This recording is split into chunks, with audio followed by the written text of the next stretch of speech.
आप सब लोग जो है अपने परिवार और देश के भविष्य है, तो आपका स्वास्थ्य और आपका विकास हमारी पहली ज़रूरत है। तो यहाँ पर मैं आपको 4 बातों की जानकारी दूंगा। अगर आप स्वस्थ संतुलित आहार लेते हैं तो उससे आपके स्वास्थ्य पर, आपके वर्तमान और भविष्य के स्वास्थ्य पर क्या प्रभाव पड़ते हैं। नंबर 2, आप अगर संतुलित पोषण आहार नहीं खाते हैं, बैलेंस न्यूट्रिशन नहीं लेते, तो उससे आपके परफॉर्मेंस पर क्या फ़र्क पड़ता है, आपके स्वास्थ्य पर क्या प्रभाव पड़ता है। नंबर 3, आप कैसे जानेंगे कि आप अच्छा न्यूट्रिशन नहीं ले रहे हैं, आप में क्या क्या कमी है, आप खुद कैसे जानेंगे, कैसे समझेंगे और कैसे अपने पेरेंट्स को बताएंगे। और चौथा, नंबर 4, कि शरीर को किन किन पोषक तत्वों की ज़रूरत है, हमें पूरा बैलेंस न्यूट्रिशन मिले, इसलिए हमें कैसे खाना खाना चाहिए पूरे दिन भर में। तो सबसे पहले बात करते हैं कि एक स्वस्थ पोषण से आपके शरीर को क्या क्या फ़ायदे होते हैं। स्वस्थ पोषण से आपके शरीर का विकास अच्छे से होता है, आपका वजन और हाइट अच्छे से बढ़ता है। इसका मतलब क्या होता है, अगर आप अच्छे से पोषण हो तो आप विकास की क्षमता को बढ़ा सकते हैं। नंबर 2, आपके शरीर का ब्रेन का विकास अच्छे से होगा, ब्रेन का विकास अच्छे से होगा, ब्रेन का बौद्धिक विकास अच्छे से होगा, आपकी मेमोरी अच्छी रहेगी, अटेंशन अच्छा रहेगा, आप अच्छे से कॉम्प्लेक्स प्रॉब्लम सॉल्व कर पाएंगे, स्कूल में बिल्कुल फोकस रहेंगे, एकेडमिक परफॉर्मेंस आपका अच्छे से रहेगा। नंबर 3, आपके इम्यून सिस्टम मतलब आपकी प्रतिरोध क्षमता, बीमारियों से लड़ने की क्षमता अच्छे से विकास होगा। नंबर 4, आपके बोन और दांतों का अच्छे से विकास होगा। बोन का अच्छे से विकास होगा तो खेलते समय आपके पैरों में दर्द नहीं रहेगा। तो 50 से 60% बच्चों के घुटनों के नीचे दर्द रहता है, वो खेलते हैं तो दांत सड़ जाते, उससे सोने में तकलीफ होती, खाने में तकलीफ होती है, साथ में जो है मसूड़ों से खून निकलता है, तो आपके दांत भी अच्छे से विकसित हो गए। नंबर 5, अगर आप अच्छे से खाना खाते हो तो आपका पेट का सिस्टम अच्छे से काम करेगा, आपको कॉन्स्टिपेशन की प्रॉब्लम नहीं होगी, कब्ज की प्रॉब्लम नहीं होगी। आपके शरीर के प्रत्येक अंगों पर, आपके हेयर पर इसका प्रभाव पड़ता है, हेयर की ग्रोथ अच्छे से नहीं होगी। 11-12 साल के बाद आपके हेयर फॉल होंगे, आपके हेयर ग्रे होंगे, आपकी आंखों पर इसका फर्क पड़ेगा, आंखों में चश्मा लगेगा, चश्मे का नंबर बढ़ेगा। आप लोग कैसे जानोगे कि आपके शरीर को अच्छा पोषण नहीं मिल रहा है, आपको जानना जरूरी है कि नहीं। तो जो जनरल सिम्टम्स रहेंगे आपके शरीर में, सबसे पहले नंबर 1, आप में जो है फुर्ती बहुत कम रहेगी, एनर्जी बहुत कम रहेगी, स्कूल जाने की इच्छा नहीं होगी, आप थक जाओगे, किसी काम में फोकस नहीं रहेगा, एक जगह पर बैठे रहोगे, सब सोशल प्रोग्राम को अवॉइड करने की कोशिश करोगे, स्कूल में कोई भी जो एक्टिविटी होती है इसमें पार्टिसिपेट नहीं करोगे अच्छे से। नंबर 2, ब्रेन के परफॉर्मेंस से फर्क पड़ना चालू हो जाएगा, आपकी मेमोरी पर फर्क पड़ेगा, तो आपका परफॉर्मेंस लगातार बिगड़ता चला जाएगा। मतलब आप समझेंगे कि आपके ब्रेन को अच्छे से न्यूट्रिशन नहीं मिल रहा है। नंबर 3, आपके हेयर का कलर देखो, हेयर का कलर चेंज तो नहीं हो रहा है, हेयर फॉल तो नहीं हो रही, हेयर की ग्रोथ अच्छे से हो रही कि नहीं हो रही है। आपकी आंखें देखिए, आंख का जो सफ़ेद भाग रहता है उसमें सिल्वर कलर के पैचेस दिखेंगे। आप देखिए मुंह के अंदर छाले तो नहीं आ रहे बार बार, आपको एंगल में जो है यहाँ पर लीजन तो नहीं हुए हैं, मुंह से कहीं ब्लीडिंग तो नहीं हो रही है, ये दिखेंगे। अगर आप में मोटापा बढ़ रहा है तो यहाँ पर आपको गले में देखो, गले में काला बैंड दिखेगा, जोड़ों में दिखेगा आपको। आप जब दौड़ोगे तो थक जाओगे जल्दी से, आपकी छाती में दर्द होगा, पेट का सिस्टम काम नहीं करेगा तो कब्ज होगा आपको। उसके बाद आपके जो नाखून हैं, नाखून में आपको वाइट स्पॉट्स दिखेंगे, उसके नीचे ब्लैक दिखेंगे। उसके बाद आपके हाथ पैर में लगातार दर्द बना रहेगा, आप थोड़ा सा भी चलोगे, थोड़ा सा भी खेलोगे तो दर्द बना रहेगा। अब नंबर 4, इस पॉइंट पर बात करेंगे कि हम संतुलित पोषण किसे कहते हैं। संतुलित आहार मतलब उसे सही पोषक तत्वों का समावेश होना चाहिए। कौन कौन से पोषक तत्व हैं? कार्बोहाइड्रेट जो हमें शरीर को एनर्जी देते हैं, शरीर खाने 50% कार्बोहाइड्रेट होना चाहिए। कार्बोहाइड्रेट के अंदर कौन कौन सी चीज़ें आती हैं? गेहूँ हो गया, रागी हो गया, ज्वारी हो गया, बाजरा हो गया, चावल हो गया, plain white rice, brown rice, उसके बाद जो है वेजिटेबल्स, फ्रूट्स, उसके बाद फैट हो गया, ऑयल हो गया, ये सब चीज़ें हमें एनर्जी देते हैं। नंबर 2, प्रोटीन को क्या बोलते हैं हम लोग? Body building food. आपके शरीर के प्रत्येक चीज़ों को, मसल्स बनने के लिए, बोन बनने के लिए, टिश्यू बनने के लिए किसकी ज़रूरत है? प्रोटीन। इसमें 2 प्रकार के प्रोटीन होते हैं। फर्स्ट क्लास प्रोटीन मतलब आप उसमें खाते हो उसको, एक सिंगल चीज़ खाते हो तो उससे पूरा आपको प्रोटीन मिल जाएगा। तो ऐसे कौन कौन से प्रोटीन के अंतर्गत आते हैं? मिल्क एंड मिल्क प्रोडक्ट, जो वेजिटेरियन है उनके लिए मिल्क प्रोडक्ट और दालें।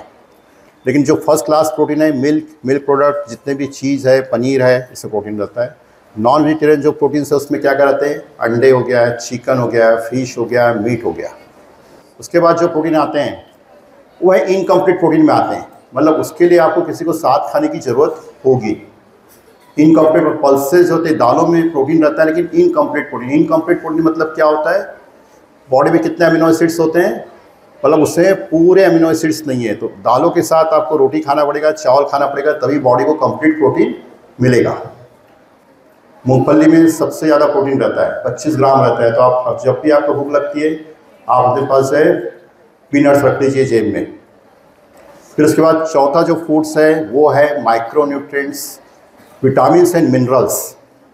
इसको क्या बोलते हैं हम लोग, प्रोटेक्टिव फूड्स। प्रोटेक्टिव जो फूड्स रहते हैं, जितने भी वेजिटेबल्स और फ्रूट्स रहते हैं इसमें प्रोटेक्टिव फूड्स रहते हैं। शरीर की जितनी भी क्रियाएं हैं, एंजाइम्स वाली क्रियाएं, हार्मोन्स जो आप लोग पढ़ते हैं, उसको किसकी ज़रूरत है, micronutrients, vitamins and minerals. Vitamin के नाम आपको सब पता रहेंगे, vitamin A, C, D, B complex. शरीर के जो इंपॉर्टेंट मिनरल्स कौन कौन से हैं, कैल्शियम है, मैग्नीशियम है, फास्फोरस है, आयरन है, जिंक है, सेलेनियम है, कॉपर है, और ये सब जो है न्यूट्रिएंट्स आपके शरीर को ज़रूरत है इनकी सब। शरीर के जो सबसे इंपॉर्टेंट माइक्रोन्यूट्रिएंट कौन कौन से हैं, सबसे इंपॉर्टेंट है आयरन, जिससे शरीर खून बनता है। अगर खून की कमी होगी तो आप अच्छे से खेल नहीं पाओगे, थक जाओगे और आपका दिमाग अच्छे से काम नहीं करेगा, एकेडमिक परफॉर्मेंस आपका चला जाएगा। तो सबसे इंपॉर्टेंट चीज़ कौन सा है, आयरन। दूसरा आयोडीन, यह भी ब्रेन के लिए बहुत ज़रूरी है। तीसरा जिंक, जिंक किसके लिए ज़रूरी है, प्रतिकार शक्ति के लिए बहुत ज़रूरी है। जिंक से शरीर के बहुत सारे फंक्शन काम करते हैं। कौन, उसके बाद कैल्शियम आपके बोन के लिए ज़रूरी, कैल्शियम, मैग्नीशियम, फास्फोरस।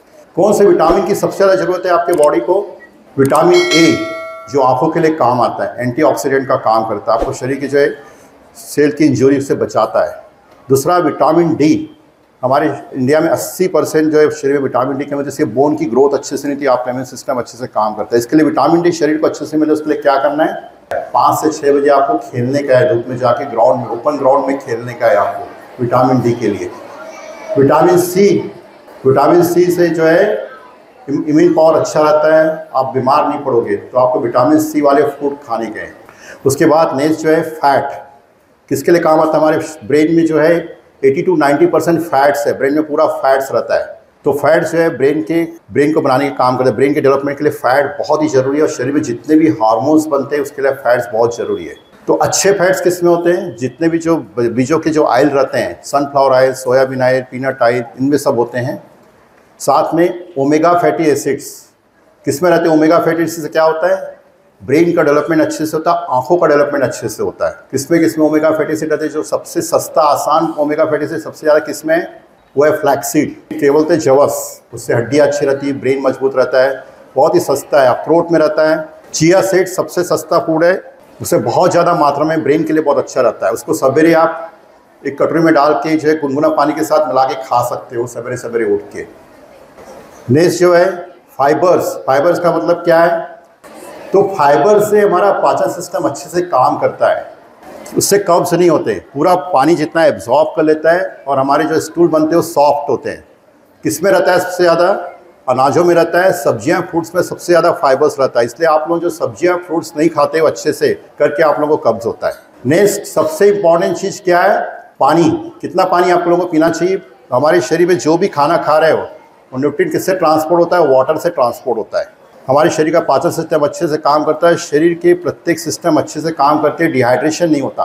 तो कितना पानी पीना चाहिए आप लोगों को, जितनी उम्र है उतना पानी, उतना ग्लास पानी पीना चाहिए। 5 साल की उम्र है 5 ग्लास पानी पीना है, 6 साल की उम्र है 6 ग्लास पानी पीना है, 8 साल की उम्र है तो 8 ग्लास। तो ये रूल जो होता है 10 साल तक फॉलो करना है। उसके बाद आप 10 साल के बाद में 2 से 2.5 लीटर पानी आपके शरीर को ज़रूरत है। अगर आप खेलते हो तो 3 से 3.5 लीटर तक पानी आपके शरीर को लगता है, एक्स्ट्रा पानी लगता है आपके शरीर को। पानी आपको कब कब पीना चाहिए, सबसे पहला पानी सवेरे उठते पियो, गुनगुना पानी पियो उठते साथ ही, क्योंकि शरीर से सबसे पहले जो है ब्रेन को एनर्जी चाहिए रहती है। ब्रेन में हमारा 70% वाटर रहता है। खाने के बाद कभी पानी नहीं पीना, खाने के पहले आप 1 गिलास पानी पियो, खाने के 1 घंटा बाद पानी पियो। अगर पानी आप तुरंत खाने के बाद पीते हो तो आपका डाइजेशन सिस्टम अच्छे से काम नहीं करता। तो खाने के 1 से 2 घंटे बाद आपको पानी पीना है। सवेरे से लेकर रात तक आपको कैसे खाना खाना है। नंबर 1, ब्रेकफास्ट मतलब क्या होता है, ब्रेकफास्ट मतलब ब्रेन फूड है, कार्बोहाइड्रेट, प्रोटीन्स, फ्रूट्स, सभी चीज़ का समावेश होना चाहिए, उसको बोलते हैं रियल ब्रेकफास्ट। ओट्स डालो, ओट्स लो, दूध के साथ लो, ओट मील, नट्स हो गया, सीड्स डालो, उसमें फ्रूट्स के टुकड़े डालो, आपको कंप्लीट सब चीज़ें मिल जाती है। या आप अंकुरित अनाज खा लो, उसमें फ्रूट्स डाल दो, उसमें नट्स डालो, काजू, बादाम, अखरोट और पंपकिन सीड, फ्लैक्स सीड, इसको आप किसी भी चीज़ में मिक्स करके खिला सकते हो। इससे आपका ब्रेन अच्छे से काम करता है। Pumpkin seed, flax seed, chia seeds, आप इसको भी अपने जो है अंकुरित अनाज में डाल सकते हैं। फिर फर्मेंटेड फूड, इडली हो गया, डोसा हो गया, ढोकला हो गया, ये सब चीज़ें जो है, उत्पम हो गया, ये सब चीज़ें आप खा सकते हो। नॉन वेज वाले अंडे खा सकते हो, अंडे ब्रेन के लिए बहुत अच्छा रहता है। ऑमलेट ब्रेड बना के खा सकते हो, सब्जियों का पराठा बना के खा सकते हो, इसमें आपको सब चीज़ मिल जाती है। नंबर 1, ब्रेकफास्ट करोगे, आपकी छुट्टी हो या ना छुट्टी हो, एक ही समय में ब्रेकफास्ट करना चाहिए, तो शरीर का रिदम हमेशा के लिए बना हुआ रहता है। नंबर 2, 11 बजे आप क्या खा सकते हो? फ्रूट्स खा सकते हो। आप कोई भी एक फ्रूट्स रख लीजिए, कोकोनट वाटर ले सकते हो, फ्रूट्स ले सकते हो, लस्सी ले सकते हो। लंच में आप जो है खाने में, पूरा लंच में फिर से आपका वेजिटेबल्स होना चाहिए खाने में, इस बात का ध्यान रखिए। दाल, चावल, रोटी, सब्जी, वेजिटेबल पुलाव, साथ में सलाद खा सकते हो आप। से जो 4 से 5 बजे आप फिर से फ्रूट्स खाइए, फ्रूट्स वाली चीज़ें खाइए। फ्रूट सलाद बना के खा सकते हो आप, फ्रूट शेक खा सकते हो आप, दही पी सकते हो, छाछ पी सकते हो, दूध के साथ जो ओट मिल खा सकते हो, अंकुरित चीज़ें खा सकते हो, भेल खा सकते हो। खाने में ये सब चीज़ों का प्रयोग करिए। रात को हल्का खाना खाना चाहिए, खाने के सोने के 2 घंटा पहले आप खाना खाओ। तो इस तरीके से आप दिन में 5 बार खाना खाते हो और सब खाने में वेजिटेबल्स और फ्रूट्स रहते हैं, तो आपके शरीर को कार्बोहाइड्रेट मिलेगी, प्रोटीन मिलेगी, सभी पोषक तत्व मिलेंगे, सभी मिनरल्स मिलेंगे, विटामिन मिलेंगे और आपकी अच्छे से ग्रोथ होगी और भविष्य का स्वास्थ्य भी अच्छा रहेगा।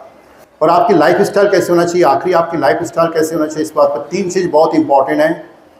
आपको अच्छा पोषण लेना है, खेलना है आपको, और अच्छे से सोना है। मोबाइल और टीवी का प्रयोग कम करने का है। जंक फूड से आपको क्या क्या नुकसान हो रहे हैं? जंक फूड मतलब क्या समझते हैं? जंक फूड का जितने भी प्रोसेस फूड है, रेडी टू ईट फूड है, चिप्स है, चॉकलेट है, बिस्किट है, ये सब प्रोसेस फूड में आते हैं। Fast food, fried food, instant food, तली हुई चीज़ें जो हो गई तुम्हारी, समोसा हो गया, चिकन हो गया, नूडल्स हो गया, जितने भी स्वीटनर ड्रिंक हो गए आप खाते हो, सोडा पीते हो आप लोग, शुगर वाली ड्रिंक पीते हो, इन सब चीज़ों को, इसको क्या फूड का नाम दिया गया है साइंस में? इसको क्या बोला गया है? HFSS, high fat sugar salt. इसमें सब में जो है शुगर और सॉल्ट की मात्रा बहुत ज़्यादा रहती है, फैट ज़्यादा रहता है, कलरिंग एजेंट रहते हैं। कलरिंग एजेंट, फूड को अच्छे से कलर कर दिया जाता है, उसको प्रिजर्व करने के लिए बहुत सारे प्रिजर्वेटिव मिलाते हैं, इससे बहुत ज़्यादा मात्रा में कैलोरी होती है। ये आपको नहीं खाना है। ये खाने से आपके शरीर को क्या नुकसान होता है? आप मोटापे के शिकार होगे, आपका वजन बढ़ना चालू हो जाएगा। नंबर 1, गले में आपको काला बैंड दिखना चालू हो जाएगा, आपकी आंखों के नीचे काला दिखेगा, आप जाके मिरर में देखोगे, आप बिल्कुल, आप में एनर्जी कम हो जाएगी, आप अपने आप को आइसोलेट करने की कोशिश करोगे, आपके ब्रेन पर इसका फ़र्क पड़ेगा। ब्रेन को, जंक फूड खाने से ब्रेन को तुरंत एनर्जी मिलती है और फिर एनर्जी कम हो जाती है, तो आधा 1 घंटे तक आप फोकस रहोगे, आप बहुत ही हाइपर एक्टिव हो जाओगे, आपका अटेंशन कम रहेगा, आपकी मेमोरी कम हो जाएगी और आप स्कूल में परफॉर्मेंस आपका डिटेक्ट हो जाएगा। तो जंक फूड के ये नुकसान है। जंक फूड आपको बिल्कुल नहीं खाना चाहिए। टीवी मोबाइल आपको बिल्कुल नहीं देखना, टीवी मोबाइल देखते हुए नहीं खाने का है, आपको इस बात का ध्यान रखें। डिजिटल अमेनेशिया, ये बीमारी बहुत तेज़ी से बढ़ती जा रही कोरोना के बाद में। सब बच्चे पढ़े लिखे दूसरे दिन पूरा भूल जाते, उन्हें याद नहीं रहता। ऑटिज्म से सिम्टम्स आ रहे हैं, स्पीच में प्रॉब्लम आ रही है, सोशलाइजेशन में प्रॉब्लम आ रही है, ये सब प्रॉब्लम आ रही है। तो आप मोबाइल से अपने आप को दूर रखिएगा।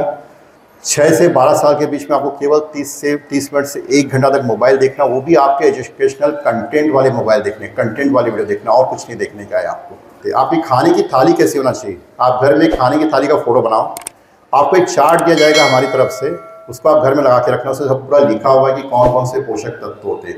गोल थाली बनाओ घर में, उसमें हाफ पोर्शन में वेजिटेबल्स रहेगा, फ्रूट्स रहेगा, 25% अनाज रहेंगे, 25% दालें रहेगी। अगर ऐसा खाते हो तो आपके शरीर को पूरा पोषक तत्व मिलेगा, साथ में मिल्क और मिल्क प्रोडक्ट। तो इस तरीके से आप अपने शरीर को संतुलित पोषण देते हैं, तो इससे आपके शरीर का, ब्रेन का विकास अच्छे से रहेगा, भविष्य का स्वास्थ्य अच्छे से रहेगा, आप में जो है पढ़ने, लिखने, सीखने, बोलने की क्षमता अच्छे से रहेगी, आप स्कूल के गतिविधियों में शामिल होंगे, सोशल फंक्शन अटेंड करेंगे अच्छे से, बड़े होकर एक स्वस्थ नागरिक बनेंगे और परिवार के लिए अच्छे से पैसा कमा पाएंगे और आपकी आने वाली पीढ़ी भी स्वस्थ रहेगी। तो पोषण के इतने ज़्यादा फ़ायदे हैं।